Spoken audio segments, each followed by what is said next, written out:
이제 우리 찬송하도록 하겠습니다. 찬양은 오직 믿음으로 라고 하는 찬양입니다. 함께 하시겠습니다.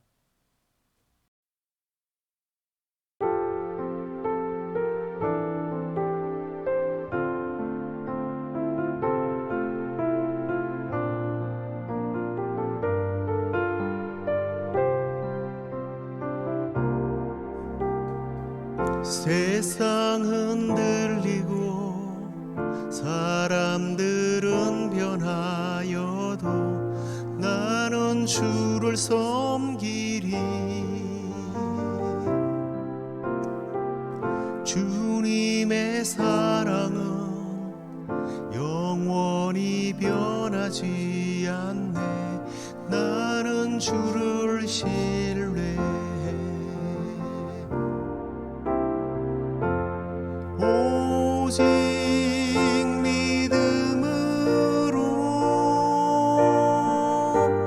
믿음으로 말미암아 살리라.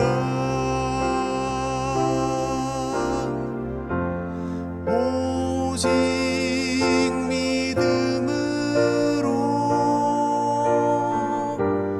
믿음으로 내가 살리라.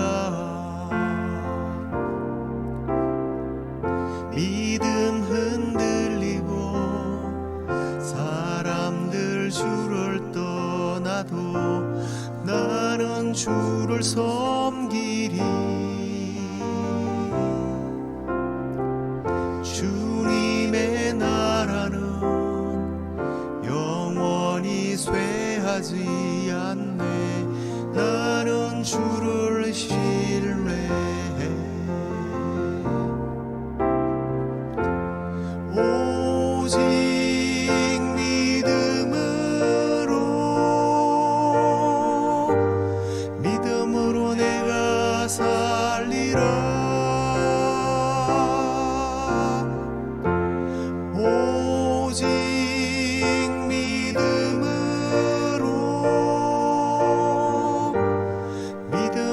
내가 살리라. 오직 의인은 믿음으로 말미암아 살리라. 오직 의인은 믿음으로 말미암아 살리라. 오직 의인은 믿음으로 말미암아 살리라.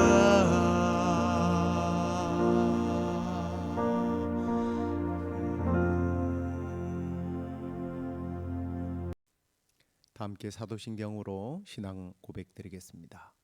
전능하사 천지를 만드신 하나님 아버지를 내가 믿사오며 그 외아들 우리 주 예수 그리스도를 믿사오니 이는 성령으로 잉태하사 동정녀 마리아에게 나시고 본디오 빌라도에게 고난을 받으사 십자가에 못 박혀 죽으시고 장사한 지 사흘 만에 죽은 자 가운데서 다시 살아나시며 하늘에 오르사 전능하신 하나님 우편에 앉아 계시다가 저리로서 산자와 죽은 자를 심판하러 오시리라.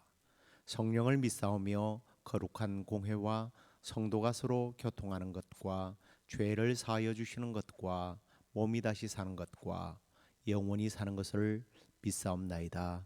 아멘. 찬송 하나 더 하도록 하겠습니다.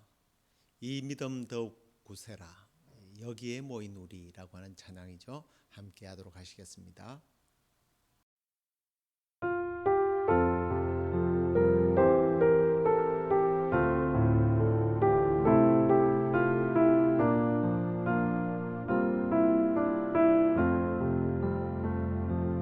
여기에 모인 우리 주의 은총 받은 자여라. 주께서 이 자리에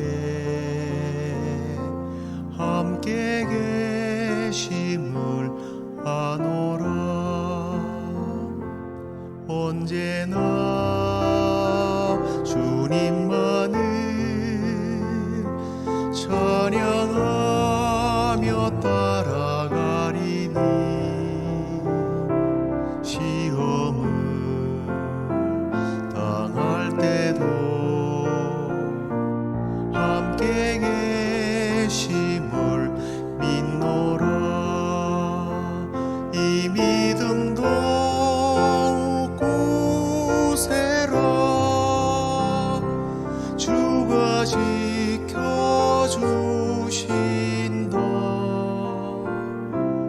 어두운 밤에도 주의 밝은 빛 인도하여 주신다. 주님이 뜻하시니 헤아리기 어렵더라도 언제나 주 뜻 안에 내가 있음을 아노라. 사랑의 말씀들이 나를 더욱 새롭게 하니 때로는 넘어져도 최후 승리를 믿노라. 이 믿음도 굳세라. 주가 지켜주신다.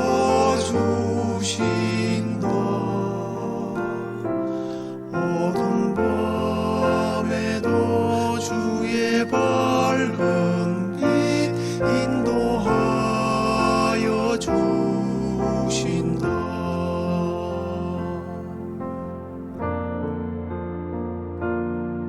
여기에 모인 우리 사랑받는 주의 자녀라. 주께서 뜻하시니 우리를 통해 펼치신다. 이 믿음도 굳세라. 주가 지켜주신다.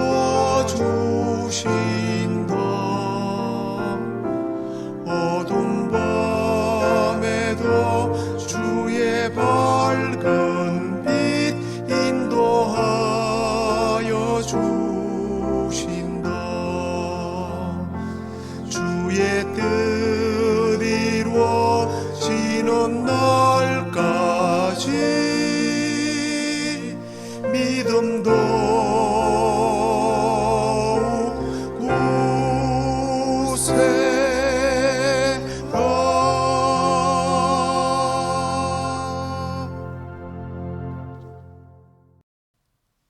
하나님의 말씀입니다. 에베소서 2장 8절 말씀입니다. 너희는 그 은혜에 의하여 믿음으로 말미암아 구원을 받았으니 이것은 너희에게서 난 것이 아니요 하나님의 선물이라. 아멘. 네, 오늘은 믿음이란 무엇인가에 대해서 함께 나누도록 하겠습니다. 추수감사절 땡스기빙 잘 보내셨는지 모르겠습니다. 여러분의 가정에 또 하나님께서 1년 동안 귀한 것들을 허락해 주셔서 또 내년에는 더 큰 감사로 하나님께 영광 올려드리기를 간절히 축복합니다. 자, 오늘은 믿음이란 무엇인가에 대해서 함께 나누겠는데요. 교회 안에서 사용되어지는 용어들 가운데 사실은 제1순위가 믿음이라는 말이 아닐까라는 생각을 해봅니다. 왜냐하면 우리는 믿음으로 말미암아 구원받기 때문에 그럴 겁니다. 믿음 빼면 사실은 남는 게 없죠. 그래서 교회 안에서요, 사람들을 평가할 때 뭐라고 평가합니까? 믿음이 있다 없다로 평가를 하게 됩니다. 또 그렇게 구분을 하기도 하고요. 혹은 어떤 분들은 자신을 좀 겸손하게 표현하기 위해서 아유 제가 믿음이 없어요. 참 믿음이 없습니다. 뭐 이렇게 표현을 하면 아 이 사람은 아유 참 겸손한 사람이네. 뭐 이렇게 이야기하죠. 사실은 믿음이 없으면 안 되는 겁니다. 믿음이 부족하다라고 하는 표현까지는 좀 그래도 괜찮겠지만 믿음이 없습니다. 그러면 이건 난 구원받지 못했습니다라는 그런 이야기가 되니까요. 다른 문제예요. 자, 실제로 이렇게 교회를 열심히 다니고 있지만 자신을 이끌어서 믿음이 부족하다 혹은 믿음이 없다라고 하는 분들이 의외로 많습니다. 또 그런가 하면 황당하게도 자신의 믿음이 교회나 혹은 목회자에게 달려 있다고 생각하는 경향도 많은 것 같아요. 그래서 큰 교회를 다니면 큰 믿음을 가지고 있고 실력 좋은 능력 있는 목회자를 담임 목사님으로 모시고 있으면 자기가 굉장한 믿음의 소유자라고 착각하는 경우들이 아주 많습니다. 목회자가 여러분의 믿음에 대하여 깨닫게 할 수는 있지만 목회자가 여러분의 믿음의 기준이 되지는 않습니다. 교회가 믿음의 기준이 되는 것은 아닙니다. 이런 착각에 빨리 착각에서 빠져나오셔야만 합니다.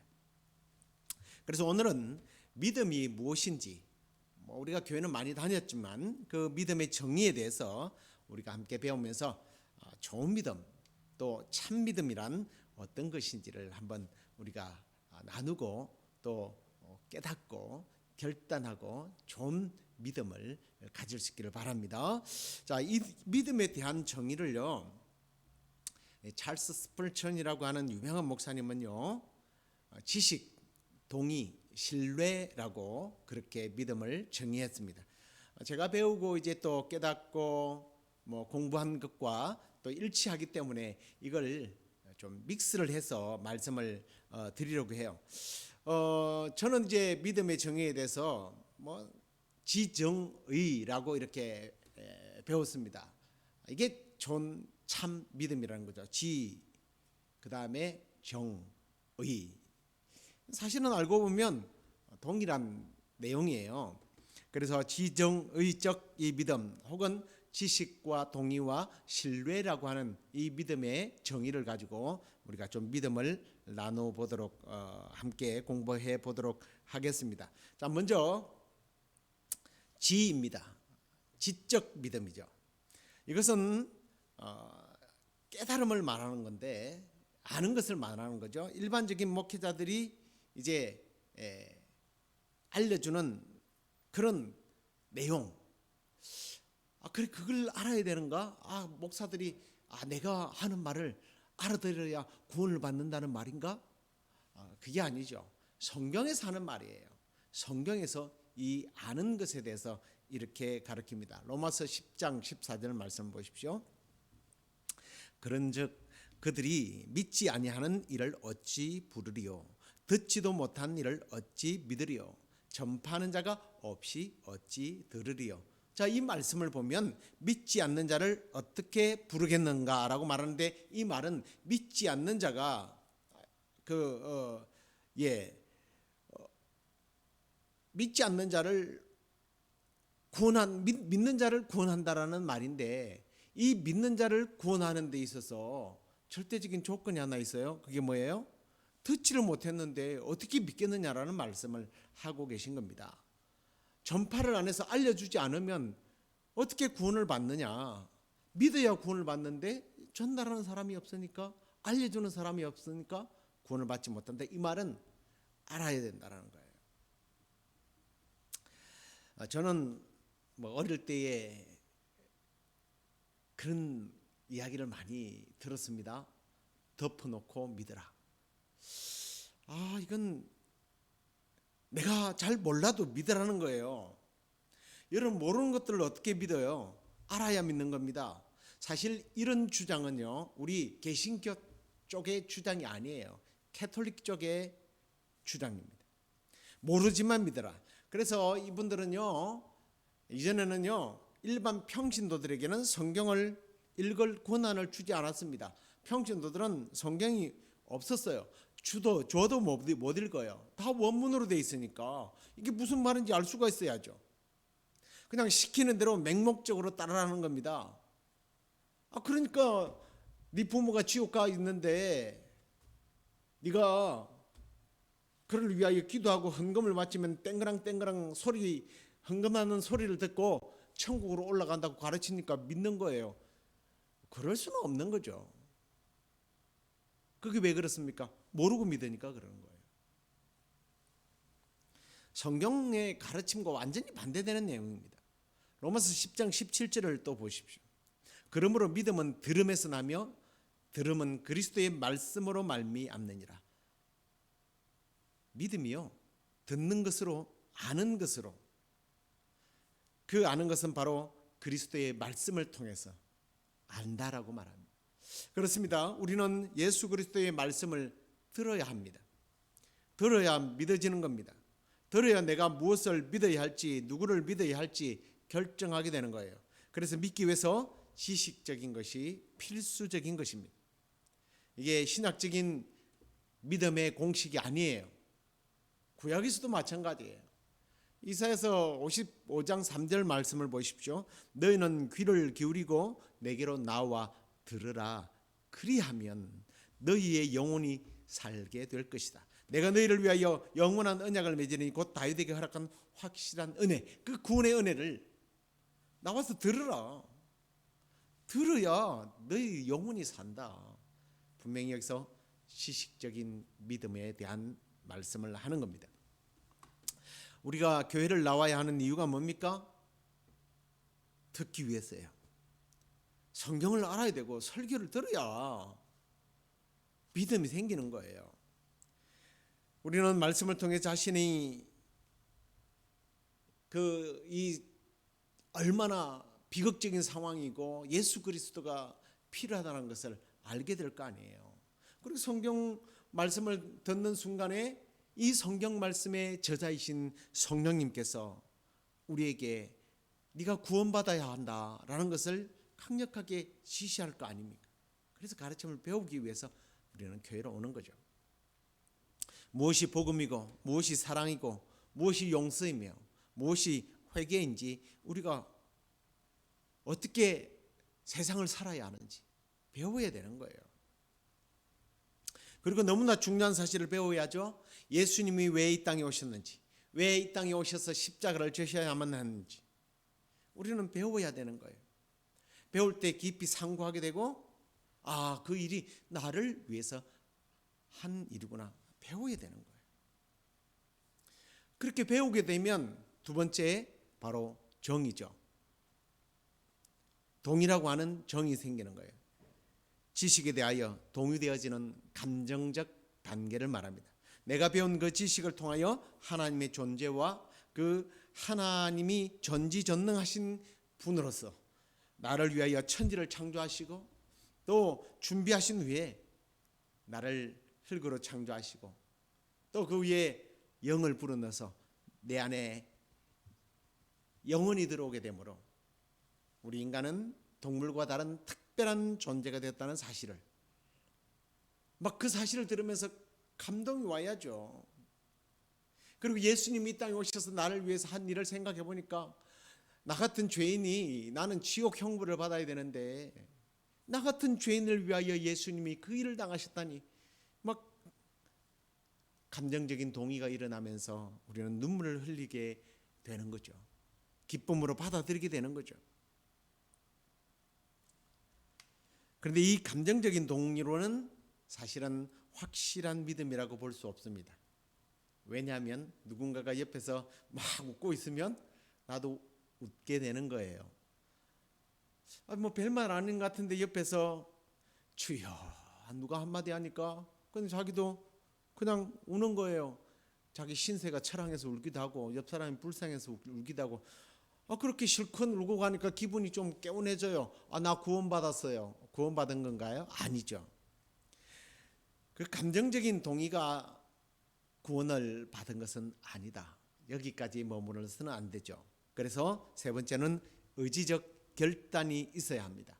이걸 이제 찰스 스펄전 목사님은 신뢰하고 따름에 대한 이야기를 하셨는데요. 이 의지적 결단을 저는 영접이라고 그렇게 표현하고 싶습니다. 성경적으로 말하면요. 내가 알고 내 마음을 흔드신, 내가 예수 그리스도를 이런 예수 그리스도가 이런 분이구나, 성경을 듣니까 하나님이 이런 분이구나. 그런데 막 마음을 만지시는 그 성령님 앞에 더 이상 버티지 못하고, 하나님이 나의 아버지시고 예수 그리스도가 나의 구주시며 성령님이 나를 인도하십니다. 그렇게 나를 인도해 주십시오 하고 내가 그냥 그분을 이제 믿고 따라버리는 거예요. 이게 바로 의지적 결단을 말하는 거예요. 신뢰하고 따르는 것을 말합니다. 예수 그리스도를 나의 구주로 믿게 될 때에, 그래서 우리는 모든 죄에서 깨끗하게 되고 하나님의 자녀가 되는 놀라운 그러한 은혜를 그때부터 누리게 되는 거예요. 근데 특별히 우리가 내 마음을 흔드는 분이 누구예요? 성령님이에요. 성령의 강력한 역사로 말미암아 이 동의되고 막 믿지 않으면 안 되도록 막 흔들어 버리는 거예요. 요한복음, 제가 성경 구절을 잘못 넣었네요. 죄송합니다. 요한복음 16장 13절에 그러나 진리의 성령이 오시면 그가 너희를 모든 진리 가운데로 인도하시리니 그가 스스로 말하지 않고 오직 들은 것을 말하며 장래일을 너희에게 알리시리라. 성령께서 우리를 진리 가운데로 막 인도하시고 막 끄집어내는 거예요. 사실 이 성령님의 강력한 역사가 아니면 우리는 의지적인 결단을 할 수 없는 겁니다. 그래서 구원받을 수 없는 거예요. 내가 알고 있는 예수님에 대하여 어느 날부터 저절로 예수님이 믿어지기 시작한 때가 있지 않습니까? 교회를 열심히 다녔기 때문에 예수님이 하나님의 아들이라는 것을 알고 십자가에서 죽었다는 것도 아는데 그게 나하고 아무 상관이 없었단 말이죠. 그냥 아는 것으로 끝나니까 그러셨구나 그랬는데, 성령이 임하게 되면 안 믿고는 못 배기게 만든다는 거예요. 그래서 저는 이 의지적인 부분은 바로 성령님의 강력한 역사가 있어야 가능하다고 저는 믿고요. 그래서 우리가 예수를 믿게 되는 거예요. 그래서 구원받아요. 그런데 저는 이제 이 의지적인 그 신뢰하는 부분을 좀 또 하나로 나누고 싶어요. 왜냐하면 구원 얻게 되는 의지적 결단을 통해서 구원받은 후에 그걸로 끝이 아니잖아요. 그래서 저는 예수 그리스도를 믿고 구원받았다라고 하는 것을 태어남이라고 말씀을 드리고 싶습니다. 대부분 그렇게 가르치고 있어요. 거듭남이죠. 거듭남. 새로 태어났어요. 그럼 새로 태어나면 끝인가요? 자라나야죠. 저는 이 자라남이 바로 이제 그 스펄전 목사님이 오히려 강조한 신뢰 부분이라고 저는 생각해요. 의지적인 결단으로 신뢰하며 따라가는 거죠. 하나님을 믿고 내 삶을 완전히 그분께 의탁하는 행위입니다. 우리의 소망을 은혜롭고 자비하신 그 복음의 역사 앞에 맡겨버리는 거예요. 완전히 의탁하는 거예요. 내 마음에 발생되어진 그 깨달음과 감동, 그 성령의 인도하심, 그걸 믿고 이제 하나님의 자녀가 되었으니까 그 하나님의 자녀의 신분에 맞게 주님만 따라가는 거예요. 이걸 살아내는 작업이라 싸움이라고 생각합니다. 이건 일종의 영적 전투이기도 하고요. 근데 이걸 착각하는 것들이 있어요. 착각하는 어떤 부분이 있습니다. 그게 뭐냐면 구원받은 것도 아닌데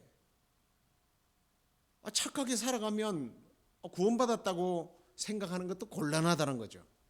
이제 내가 그분을 알고 성령이 내 마음을 흔들 때에 나에게 찾아온 이 구원에 대해서 예수 그리스도를 나의 구주로 믿고 그 믿을 때에 구원받았다면 이제 그 구원받은 하나님의 자녀로서 그냥 이제 살아가는 것을 말하는. 이걸 또 다른 면에서는 삶을 구원받은 삶을 누리는 삶이죠. 근데 이 누리는 삶은 어떻게 살아가야 되느냐면 어린 나이와 같이. 그걸 이제 우리는 또 믿음이라고 표현을 하기도 하죠. 어린 아이가 부모를 철저하게 믿고 따르는 것처럼, 왜 내가 할 수 있는 게 없으니까. 어린 아기가 이런 삶에 대해서, 구원의 믿음에 대해서 좀 우리가 묵상하다 보면 뭐 이런 예화도 좀 여러분에게 도전이 될 것 같아요. 울퉁불퉁한 길을 어린아이가 자기 스스로 뭐 걸어갈 수 없으니까 엄마의 손을 꽉 붙잡습니다. 그래서 안 넘어져요. 근데 알고 보니까 지가 잡은 게 아니에요. 엄마가 손을 꽉 붙들고 있는 거예요. 내가 하나님을 의지하고 신뢰하고 믿고 따른다고 막 붙잡고 있는데, 사실은 알고 보니까 택함 받은 하나님의 백성이 구원받게 된 것에 대해서 하나님께서 축하하며, 우리가 하나님만 절대적으로 부모님을 의지하듯이 막 의지하고 따라가는 게 너무 예쁘니까 우리 하나님이 우리를 꽉 붙잡고 가는 거예요. 근데 우리는 그걸 모르고 내가 뭐 힘이 좋아서 내가 구원을 따내는 것으로 착각을 하면 안 된다는 거죠. 그렇습니다. 우리는 하나님의 그 약속, 하나님의 계획, 하나님의 그 능력, 하나님의 그 구원의 역사, 그 하나님의 구원의 방법들에 대해서 배워야 돼요. 알아야 돼요. 그런데 그건 그냥 지식적인 믿음이 우리를 구원하는 것은 아니에요. 성령님께서 계시를 통해서 내 마음을 막 요동칠 때에, 내 마음을 흔들 때에 나는 그 예수 그리스도를 나의 구주로 영접해야 돼요. 그런데 그러면 내가 영접해서 구원을 받았네? 구원이 내가 결정한 거네? 예, 내가 결정했다고 그러지만 결정하도록 하나님께서 개입하신 거죠. 그래서 구원은 하나님의 선물이라고 하는 거예요. 여러분의 마음에 성령님께서 이끌어 주시고 또 충동질하셔서 내가 이제 하나님의 자녀가 되었구나 라고 하는 확신이 생겼다면 이제 자라가야 합니다. 살아내어야 합니다. 싸워야 합니다. 부딪혀야 합니다.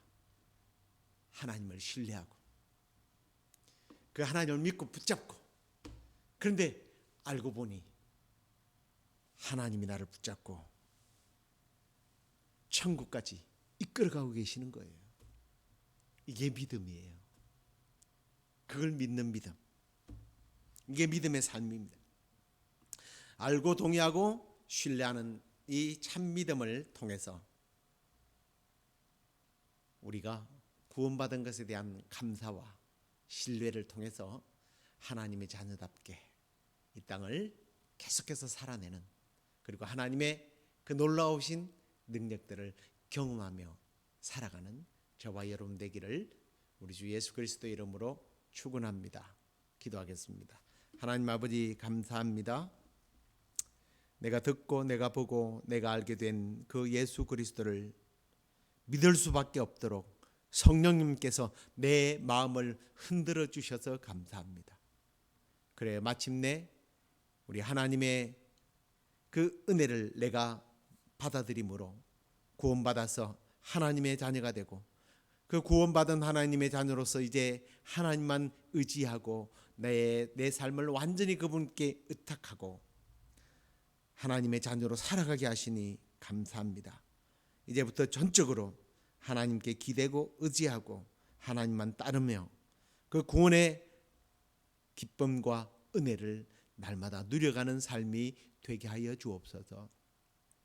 하나님의 자녀로 살아가면서 주님, 병들고 지쳐있고 외롭고 힘든 분들이 우리 주변에 너무 많습니다.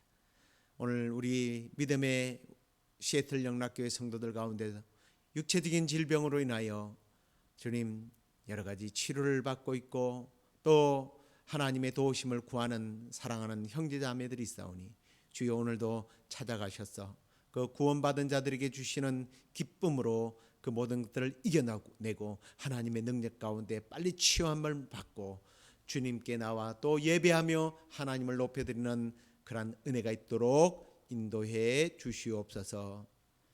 또 내일 우리가 주일 예배 가운데 만나서 주님의 은혜를 함께 나누고 또 감사하는 복된 시간 될 수 있도록 도와주실 줄 믿사옵고 예수 그리스도의 이름으로 감사하며 기도드리옵나이다. 아멘. 하늘에 계신 우리 아버지여, 이름이 거룩히 여김을 받으시오며 나라의 임하옵시며 뜻이 하늘에서 이루어진 것 같이 땅에서도 이루어지이다. 오늘날 우리에게 일용할 양식을 주옵시고 우리가 우리에게 죄 지은 자를 사하여 준 것 같이 우리의 죄를 사하여 주옵시고 우리를 시험에 들게 하지 마옵시고 다만 악에서 구하옵소서. 대개 나라와 권세와 영광이 아버지께 영원히 있사옵나이다. 아멘.